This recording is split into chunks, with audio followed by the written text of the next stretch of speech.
आज के इस वीडियो में हेल्थ एंड फिजिकल एजुकेशन में हम कम्युनिकेबल डिजीज़ की बात करने वाले हैं। हम जानेंगे कि कम्युनिकेबल डिजीज़ होते क्या हैं और ये किस तरह से फैलती हैं। इसको कंट्रोल करने का या प्रिवेंशन के कौन कौन से तरीके हैं, कौन कौन से मेथड्स हैं, तो इस वीडियो में हम इन सभी पॉइंट्स पर बात करेंगे। तो वीडियो को पूरा देखिए, आखिरी तक देखिए और लास्ट में कमेंट करके ज़रूर बताइएगा कि वीडियो आपको कैसी लगी। तो वीडियो को हम शुरू करते हैं। आज का हमारा टॉपिक है communicable disease, mode of transmission, methods of prevention and control. Hindi में हम इसको कहेंगे संचारी रोग, संचरण का तरीका, रोकथाम और नियंत्रण के तरीके। तो सबसे पहले हम कम्युनिकेबल डिजीज की बात करते हैं, संचारी रोग की बात करते हैं कि संचारी रोग होते क्या हैं। It is also called infectious disease, कि इसे संक्रामक बीमारियां भी कहा जाता है। क्यों कहा जाता है? क्योंकि ये बैक्टीरिया, वायरस, फंगस से होने वाली बीमारियां हैं। और फैलती कैसे हैं? एक एक इंसान से दूसरे इंसान में जाती हैं, जानवरों से इंसानों में जाती हैं, या वातावरण के द्वारा फैल सकती हैं। किस तरह से फैल सकती हैं? कि जैसे सिंपल सा एक हम कहते हैं चिकन पॉक्स की बात करते हैं कि एक इंसान से दूसरे इंसान में ये फैलती हैं। ठीक है। और स्वाइन फ्लू है, बर्ड फ्लू है, ये एनिमल से इंसानों में आती हैं। और एनवायरनमेंट के थ्रू, जैसे कोविड 19 जो वायरस हम बात करते हैं, तो वो इंसानों में हवा में फैल रही थी। ठीक है। तो एक कुछ इसके एग्जाम्पल्स हैं। ये बीमारियां कई तरह से कई तरीक़ों से फैल सकती हैं। कौन कौन से तरीके हैं? हम किसी पर्सन के सीधा संपर्क में आते हैं, डायरेक्ट कांटेक्ट में आते हैं, तब फैलती हैं।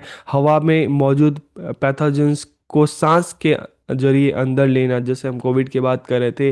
खराब खाना या पानी पीना, उससे फैलती हैं। कीड़े मकोड़ों से फैलती हैं, जैसे डेंगू हो गया, चिकनगुनिया हो गया, मलेरिया हो गया। तो TB, malaria, HIV, AIDS, covid 19, ये सब क्या है? इसके एग्जाम्पल्स हैं। अब mode of transmission of communicable disease की संचारी रोगों के संचरण के कौन कौन से तरीके हैं, तो इस तरीकों की भी बात करते हैं। तो सबसे पहले डायरेक्ट डायरेक्ट ट्रांसमिशन, प्रत्यक्ष संचरण, कि डायरेक्ट किस तरह से आता है? यह किसी इन्फेक्टेड व्यक्ति के साथ तुरंत फिजिकल कांटेक्ट से होता है। कि कोई ऑलरेडी, जैसे मान लो कोई HIV जो है पॉजिटिव हो, और उसके कांटेक्ट में कोई दूसरा पर्सन आ जाता है। किसी को चिकन पॉक्स है, उसके कांटेक्ट में आप आ जाते हैं, तो इस तरह से फैल जाता है। और इसके अलावा टचिंग, किसिंग, सेक्सुअल कांटेक्ट, की छूने से, किस करने से, सेक्सुअल कांटेक्ट से भी बीमारियां फैल जाती हैं। शरीर के जो फ्लूइड हैं, खून है, लार है, सीमेन है, इसके संपर्क में जब हम आते हैं तभी बीमारियां एक पर्सन से दूसरे पर्सन में आ जाती हैं। एग्जाम्पल के लिए HIV, एड्स, इन्फेक्टेड खून और सेक्सुअल कांटेक्ट से बीमारियां फैलती हैं, इसलिए हम इसको कहते हैं डायरेक्ट ट्रांसमिशन। अब हम इनडायरेक्ट ट्रांसमिशन की बात करते हैं, अप्रत्यक्ष संचरण की बात करते हैं। एक किस तरह से होता है? गंदी चीज़ें या सतह से होता है। मान लो आपने किसी गंदी चीज़ों को छुआ, ठीक है, या कहीं ऐसी जगह है, कोई ऐसा सतह है जहाँ पे धूल मिट्टी काफ़ी टाइम से वो ऐसा गंदा है, आप वहाँ पे जाके आपने हाथ से उसको छुआ, तो इस तरह से वो फैल सकती हैं। शेयरिंग यूटेंसिल्स, टॉवल और नीडल्स, की बर्तन, तौलिए या सुई को शेयर करना, इससे भी बीमारियां फैल सकती हैं।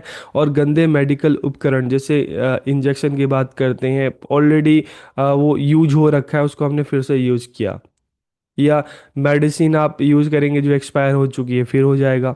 Hepatitis B can spread through contaminated needles, की हेपेटाइटिस B गंदी सुइयों से फैल सकता है। ठीक है। एयरबोर्न ट्रांसमिशन, वायुजनित संचरण क्या होता है? जब कोई इन्फेक्टेड व्यक्ति खांसता, छींकता या बात करता है, तो यह ड्रॉपलेट्स या एरोसिल से फैल जाता है। टीवी हवा की ड्रॉपलेट से फैलता है। और कोविड 19 मुख्य रूप से सांस की ड्रॉपलेट से फैलता है। इसके कुछ एग्जाम्पल थे, इसलिए हम कहते हैं कि जब आप चाहे खांसो या आप छींकते हैं, तो आप अपने मुंह पे, नाक पे आपको हैंकी रख लेना चाहिए ताकि वो फैले ना। फिर वेक्टर बॉर्न ट्रांसमिशन क्या होता है? स्प्रेड बाय इंसेक्ट और एनिमल, की कीड़े या जानवरों से ये बीमारियां फैलती हैं।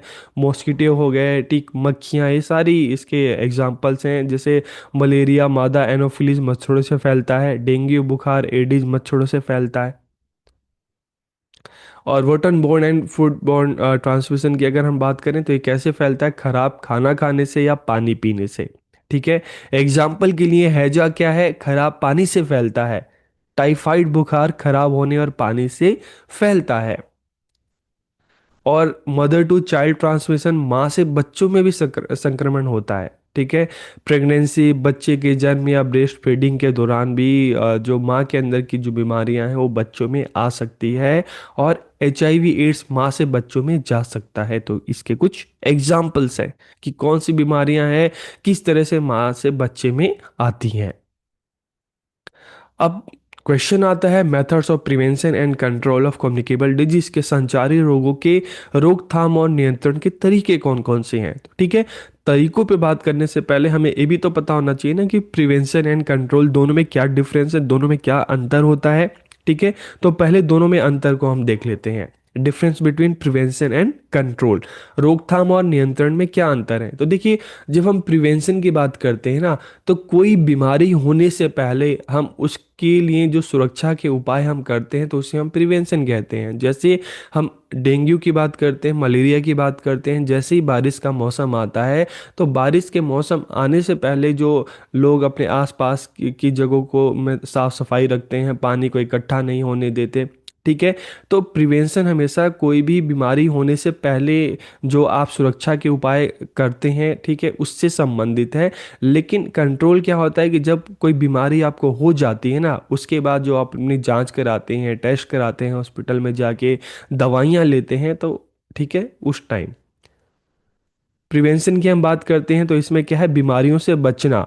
लेकिन जब हम कंट्रोल की बात करते हैं तो जब आपकी बीमारियां हो जाती हैं, वो बीमारियां आप उससे पीड़ित हो जाते हैं, तो मौजूदा बीमारियों के असर को कम करना। प्रिवेंशन की अगर हम बात करें, promoting healthy behaviours and environments की, स्वस्थ आदतों और वातावरण को बढ़ावा देना। और अगर हम कंट्रोल की बात करें, बीमारियों को मैनेज करना और अपना इलाज करवाना।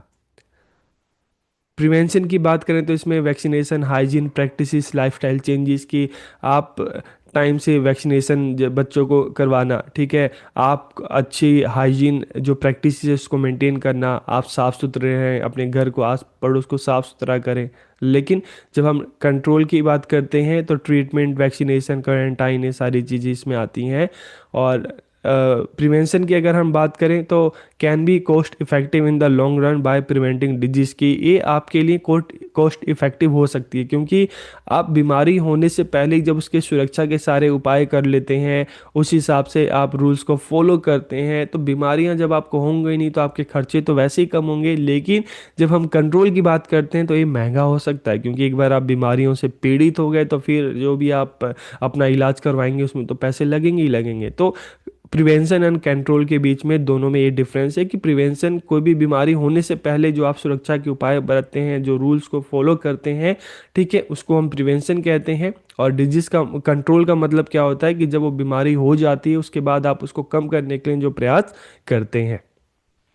तो हम सबसे पहले जानते हैं methods of prevention of communicable disease, की संचारी रोगों के रोकथाम के कौन कौन से तरीके हैं। तो क्या क्या चीज़ें की जा सकती है, पर्सनल हाइजीन हो सकता है। ठीक है, regular hand washing with strop, covering mouth when coughing, sneezing and proper sanitation, ये तरीके हैं पर्सनल हाइजीन को मेंटेन करके। इम्यूनाइजेशन, इसमें हम क्या कर सकते हैं, वैक्सीनेशन हो सकता है, टीकाकरण कई फैलने वाली बीमारियों से बचाता है, मीजल्स है, पोलियो, माइलाइट्स है, हेपेटाइटिस बी है, ये सारी बीमारियां हैं। Safe water and food practices, कि हमें साफ़ खाना चाहिए, साफ़ पानी पीना चाहिए। वेक्टर कंट्रोल, ठीक है, हम किस तरह से जो कीड़े मकोड़े हैं इनसे बच सकते हैं, हम मच्छरदानी का इस्तेमाल कर सकते हैं। घर में या घर के आसपास कहीं जमा पानी है तो हम क्या कर सकते हैं, उसको हटा सकते हैं, घर के अंदर स्प्रे कर सकते हैं ताकि इस तरह के जो कीड़े मकोड़े हैं वो ना आए। इसके अलावा सेफ सेक्सुअल प्रैक्टिसेस, तो इसमें हम क्या कर सकते हैं कि कांटेक्ट में अगर कोई आता है तो उससे पहले क्या है कि प्रिकॉशंस लिया जा सकता है। Avoid multiple partners and regular health screening, की सावधानी बरतें, कई पार्टनर से बचें। ठीक है, और नियमित स्वास्थ्य जांच करवाना। एक कुछ तरीके हैं, आइसोलेशन एंड क्वारंटाइन है, कि संक्रमित व्यक्तियों को अलग करें और संपर्क में आए लोगों को क्वारंटाइन करें। अब हम कंट्रोल की बात करते हैं कि किस तरह से अगर आप कोई बीमारियां हो जाती हैं तो उसको कम करने के क्या तरीके हैं।